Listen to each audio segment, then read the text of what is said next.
A journey from Liverpool to Guyana for Malik Al Nasir to trace his ancestry. I just found the first person who actually knows my grandfather.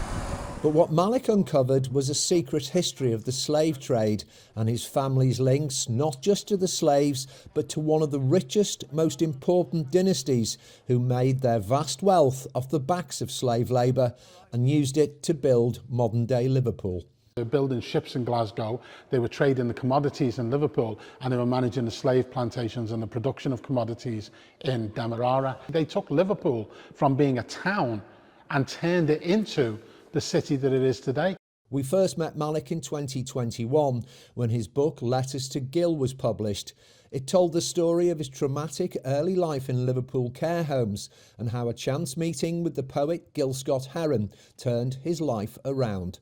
His new book, Searching for My Slave Roots, documents his search for his ancestors in the old slave plantations of what was then British Guyana. It all began when Malik watched a documentary about Andrew Watson, the world's first black international footballer, who captained the Scotland side back in 1881.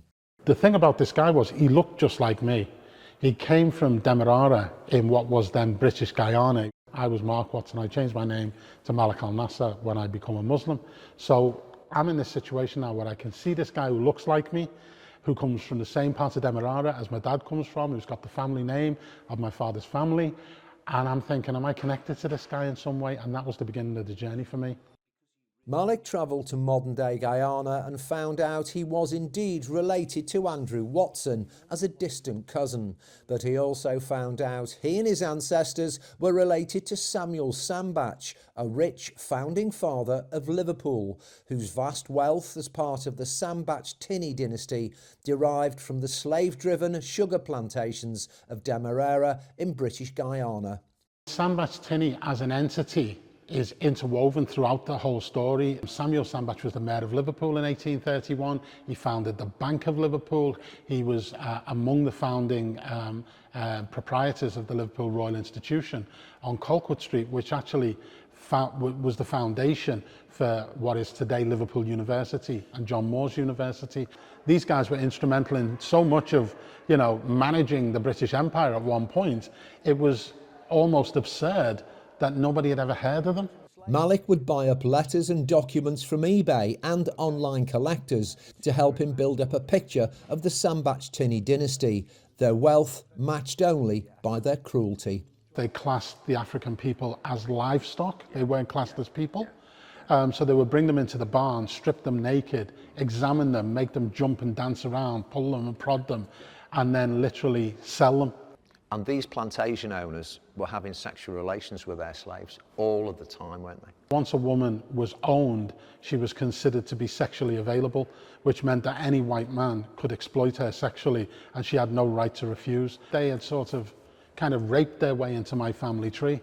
At Liverpool's Walker Art Gallery, there's a display featuring these marble reliefs commissioned by the Sambbach family, showing them in the presence of Jesus. But thanks in part to Malik's research, they've now been recontextualised to explain theirs and the Sambbach family's links to slavery.